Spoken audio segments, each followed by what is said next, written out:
Welcome to my YouTube channel pharma classes. हम पढ़ रहे हैं फार्मा मार्केटिंग मैनेजमेंट, जिसका हमने मॉड्यूल 1 का चैप्टर 2 स्टार्ट किया है, दैट इज़ फार्मास्यूटिकल मार्केट। हमने अपनी पिछली वीडियो में कवर किया है targeting and consumer profile topic को, एंड हमने अच्छे से उसे अंडरस्टैंड किया है। उस वीडियो का लिंक आपको डिस्क्रिप्शन बॉक्स में अवेलेबल है, सो प्लीज़ वहाँ से आप चेक कर सकते हैं इसे।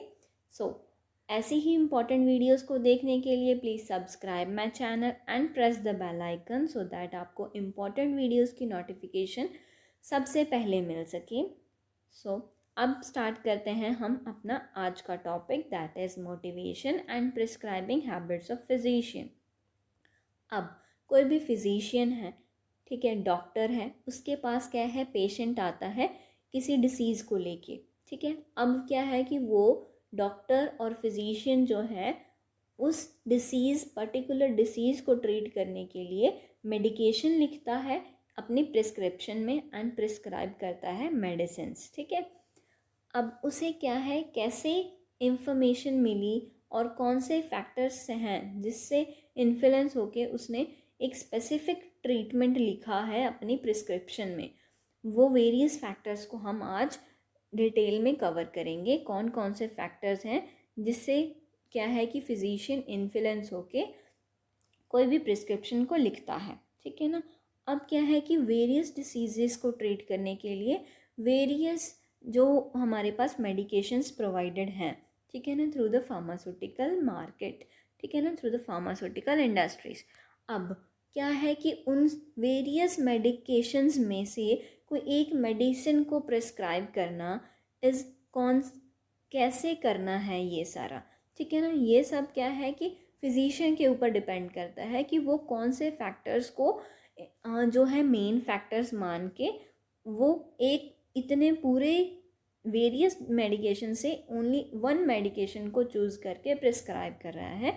हम आज उन फैक्टर्स को जो है डिस्कस करने वाले हैं, ठीक है। It is mainly influenced by various factors including their personal values, financial incentives, patients need and access to information. अब कौन कौन से फैक्टर्स हैं, जिसमें आ गया फर्स्ट पर्सनल वैल्यूज़, उसकी खुद की पर्सनल वैल्यूज़ कैसी हैं, उसके एथिक्स कैसे हैं, ठीक है, ये आ जाएगा। एंड देन सेकेंड पॉइंट है फाइनेंशियल इंसेंटिव्स। इसमें क्या है कि कौन सी मेडिकेशन और कौन सी कंपनी है जो हमें क्या है कि इंसेंटिव्स प्रोवाइड कर रही है अगर हम उसकी मेडिकेशन को प्रिस्क्राइब कर रहे हैं। हमें कौन सी कंपनी है जो फ्री सैम्पल्स दे रही है, गिफ्ट्स प्रोवाइड कर रही है, इसके अकॉर्डिंग भी जो है कई फिजिशियंस जो है इन्फ्लुएंस होके मेडिसिन को प्रिस्क्राइब करते हैं, ठीक है। देन आ गया पेशेंट्स नीड। पेशेंट को क्या कैसी मेडिकेशन चाहिए, उसे क्या है कि 500 mg नहीं चाहिए, 250 mg चाहिए या 200 mg चाहिए, तो अकॉर्डिंग टू पेशेंट भी जो है फिजिशियन प्रिस्क्राइब करता है मेडिकेशन को, ठीक है। अब फोर्थ पॉइंट आ गया असेस टू इंफॉर्मेशन। अब उसे कितनी इंफॉर्मेशन है, उसके बारे में कितनी नॉलेज है, ये पॉइंट भी मैटर करता है while prescribing any medication, ठीक है। They may prescribe medications based on their training, experience and clinical judgment, taking into account the patient's medical history, symptoms and other factors. अब जब वो प्रिस्क्राइब कर रहा है कोई भी मेडिकेशन को, वो किसके बेसिस पे कर रहा है, उसका एक्सपीरियंस कितना है, उसे कितनी समझ है, ठीक है ना, उसकी कितनी जजमेंट खुद की है, उसने कितना कुछ सीखा हुआ है, ठीक है ना, ये सारा जो है उसके बेसिस पे वो प्रिस्क्राइब कर सकता है। और इसके अलावा जो है पेशेंट की मेडिकल हिस्ट्री कैसी है, अगर तो उसे जो वो प्रिस्क्राइब कर रहा है उससे उस मेडिकेशन से पेशेंट को एलर्जी है, ठीक है ना, उसे क्या एडवर्स रिएक्शंस आ रहे हैं, तो वो क्या है कि उस मेडिसिन को प्रिस्क्राइब नहीं करेगा। क्या है कि सिम्टम्स, नेक्स्ट पॉइंट आ गया सिम्टम्स। अब क्या है, कोई मेडिकेशन है जिसके क्या है कि बहुत ही ज़्यादा सिम्टम्स जो है शो करती है वो, ठीक है ना, देन क्या है कि वो बिल्कुल भी ऐसी मेडिकेशंस को जो प्रिस्क्राइब नहीं करते, जिससे क्या है कि ज़्यादा से ज़्यादा सिम्टम्स शो हों पेशेंट को मेडिकेशन के टाइम, ठीक है ना। एंड ऐसे ही जो फैक्टर्स हैं वो इन्फ्लुएंस करते हैं। अब अब प्रिस्क्रिप्शन होती क्या है, हम उसे डिस्कस करते हैं। Prescription is defined as an order written by physician, dentist, veterinarian और any licensed practitioner directing the pharmacist to compound and dispense or supply the medication for a period, and usually accompanied by directions for administration or use. अब ये क्या है, prescription एक written order है, ठीक है ना, जो क्या है फिजिशियन के द्वारा हो सकता है, डेंटिस्ट द्वारा हो सकता है, वेटनेरियन द्वारा हो सकता है, या कोई भी जो है प्रैक्टिशनर हो बट लाइसेंस्ड हो, ठीक है, उसके द्वारा जो है फार्मासिस्ट को एक ऑर्डर प्रोवाइड किया जाता है जिसपे उसने RX लिख के जो है आगे मेडिकेशंस जो है लिखी होंगी, ठीक है ना। सो दैट वो फार्मासिस्ट को ऑर्डर करता है कि ये जो मेडिकेशन उसने लिखी है उसको वो कंपाउंड करके, अगर तो वो बनानी है तो वो उसको बनाए एंड देन डिस्पेंस करे, अगर तो वो पहले से ही पैक्ड मेडिकेशन है तो वो उसे सप्लाई करे फॉर अ पीरियड, ठीक है ना। अब क्या है कि उसने कुछ दिनों के लिए या स्पेसिफिक जो है टाइम पीरियड के लिए वो लिखी होगी, ठीक है ना। देन क्या है कि उसे उस मेडिकेशन को जितनी लिखी हुई है, अगर 5 डेज़ के लिए है, 10 डेज़ के लिए है, उस अकॉर्डिंग उसे प्रोवाइड करना है, सप्लाई करना है मेडिकेशन को, and usually accompanied by directions. अब उसे डायरेक्शंस भी प्रोवाइड करनी है कि ये एक टाइम खानी है, मॉर्निंग खानी है, OD BD, ठीक है ना। ये हो गया हमारे पास, मॉर्निंग खानी है या दोपहर को खानी है, रात को खानी है, 3 टाइम्स इन अ डे खानी है, ये सारा हो गया हमारे पास प्रिस्क्रिप्शन, जो कि है एक ऑर्डर होता है रिटन, जो कि फिजिशियन द्वारा फार्मासिस्ट को लिखा जाता है, सो दैट फार्मासिस्ट जो है पेशेंट को डिस्पेंस कर सके मेडिकेशन जो भी रिटन होगी इन द प्रिस्क्रिप्शन, ठीक है।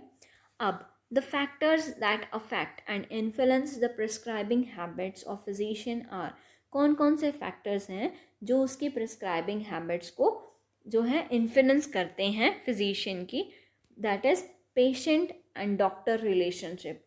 दोनों का कैसा रिलेशनशिप है, दोनों एक दूसरे को अच्छे से समझ पा रहे हैं या नहीं समझ पा रहे, ठीक है ना। This refers to the dynamic interaction between the patient and their health care provider. अब उनमें कैसा इंटरेक्शन है, कैसा उनमें रिलेशनशिप है, ये भी जो है इन्फ्लुएंस करता है कि वो कैसी मेडिकेशन जो है लिखेगा, ठीक है। This relationship is essential for effective health care delivery and based on the mutual trust, respect and communication. अब कोई भी फिजिशियन है, ठीक है ना, अगर तो वो समझेगा ही नहीं पेशेंट को, कि उसकी बात को सुनेगा ही नहीं, ठीक है ना, तब तक क्या है कि वो उसे अच्छे से समझ नहीं पाएगा उसकी डिसीज़ क्या है, ठीक है ना। एंड पेशेंट का भी यही है, अगर वो पेशेंट उसके ऊपर ट्रस्ट ही नहीं करता है, ठीक है ना, देन क्या है कि मेडिकेशन खाने का कोई फ़ायदा नहीं है, क्योंकि मेन जो है ये फैक्टर जो है ट्रस्ट फैक्टर, ये भी मेन इम्पॉर्टेंट फैक्टर है जो इन्फ्लुएंस करता है कि आपको मेडिकेशन जो है वो जो है प्रोवाइड कर रही है इफ़ेक्टिव है या नहीं है, ये भी एक अलग फैक्टर होता है।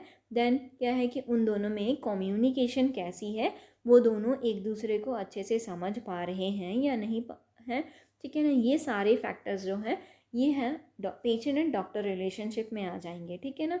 अब physician's scientific knowledge and training ideally should guide him to decide whether and what to prescribe। अब वो समझेगा पहले तो पेशेंट को, फिजिशियन जो है, अगर उसने समझ लिया उसे, देन क्या है कि वो खुद की नॉलेज को यूज़ करेगा, उसका एक्सपीरियंस जो है वो उसे जो है सुजेस्ट करेगा कि कौन सी मेडिकेशन उसे प्रिस्क्राइब करनी है, एंड करनी है नहीं करनी, कब करनी है तो कौन सी करनी है, कब करनी है, ये सारा आ गया उसके एक्सपीरियंस के ऊपर, नॉलेज के ऊपर, ट्रेनिंग के ऊपर, ये बेस्ड होगा सारा जो भी उसने प्रिस्क्राइब करना है, ठीक है।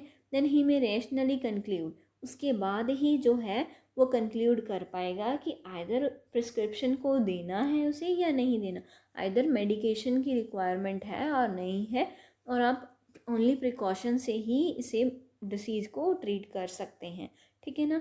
ये सारा आ गया हमारे पास पेशेंट एंड डॉक्टर की क्या रिलेशनशिप है उसके अकॉर्डिंग। इसमें यही है कि जितना जो है एक दूसरे को वो समझ पाएंगे उतना ही जो है अच्छे से मेडिकेशन प्रोवाइड की जा सकती है। ट्रस्ट बिल्ट होगा तो क्या है कि मेडिसिन भी इफ़ेक्ट करेगी।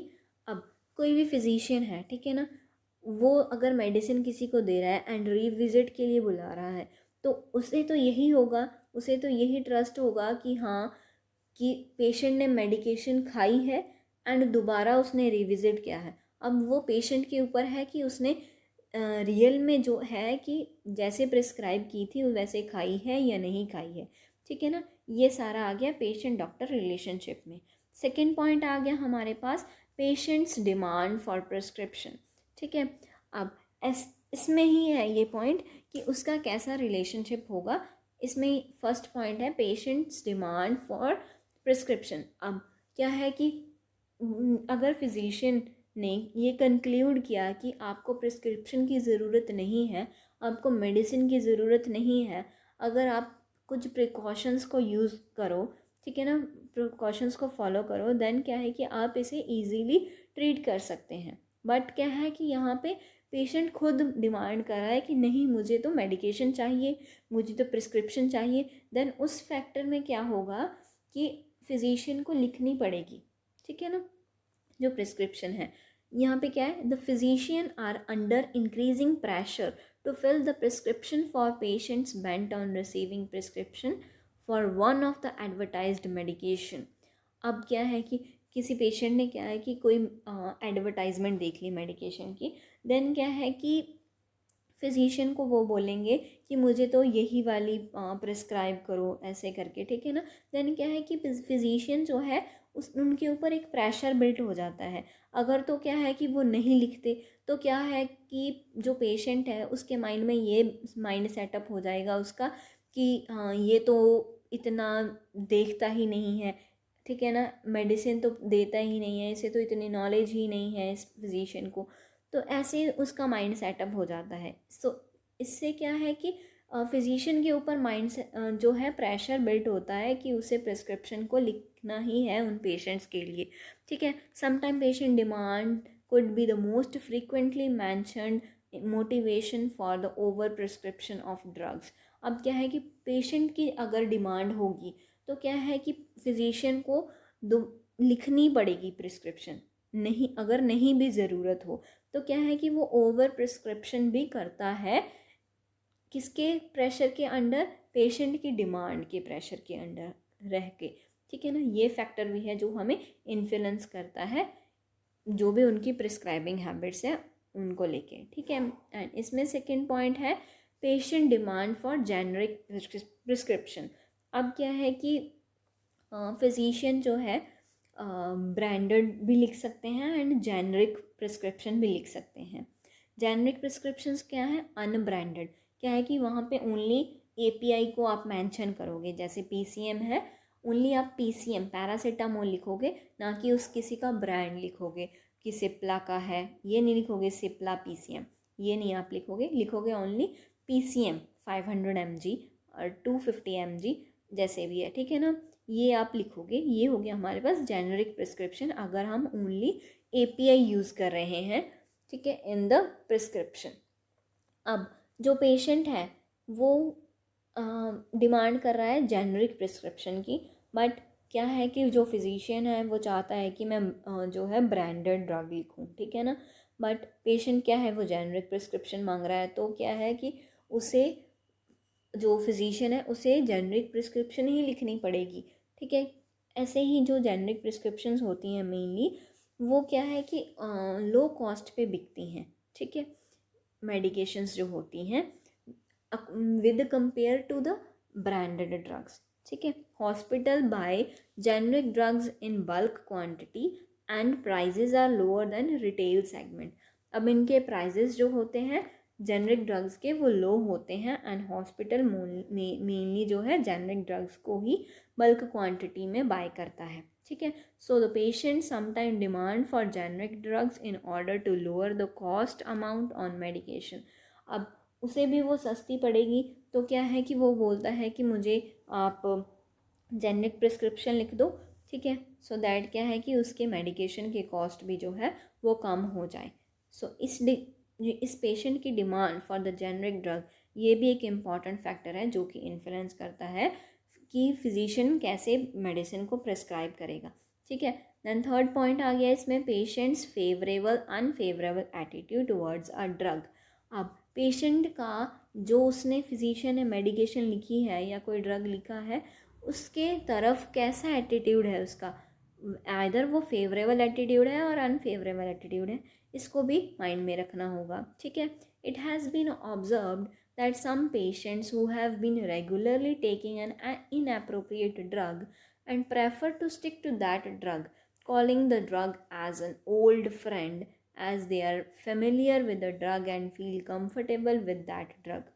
अब क्या है कि कई जो लोग होते हैं वो एक ही ड्रग को जो है वो मेनली प्रेफर करते हैं, क्यों, क्योंकि वो उससे यूज टू हो चुके हैं, ठीक है। उन्हें लगता है कि यही मेडिसिन है जो कि है मुझे आराम दे सकती है किसी भी प्रॉब्लम में से, ठीक है ना।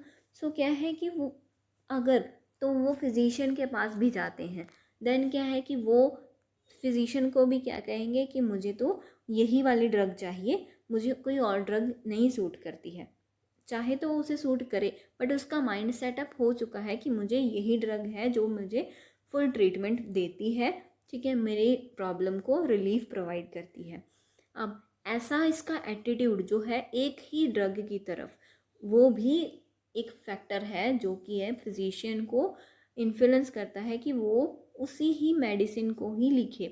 सो अब क्या लिखा है यहाँ पे, so they insist the physician to only prescribe the familiar drug, जो उनके फेमिलियर है वही ड्रग को वो प्रिस्क्राइब करे, अदरवाइज दूसरी जो ड्रग है मुझे सूट नहीं करती, ठीक है ना, ऐसा हो जाएगा। It is therefore suggested that if a patient has unfavourable attitude towards a drug, physician will not prescribe the drug.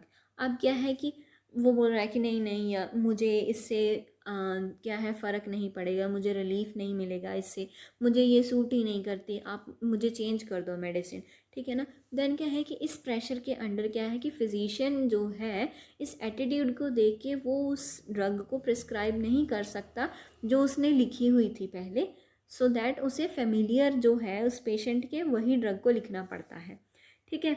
ये आ गया हमारे पास कैसा उसका रिलेशनशिप है, ठीक है ना, पेशेंट का एंड फिजिशियन का।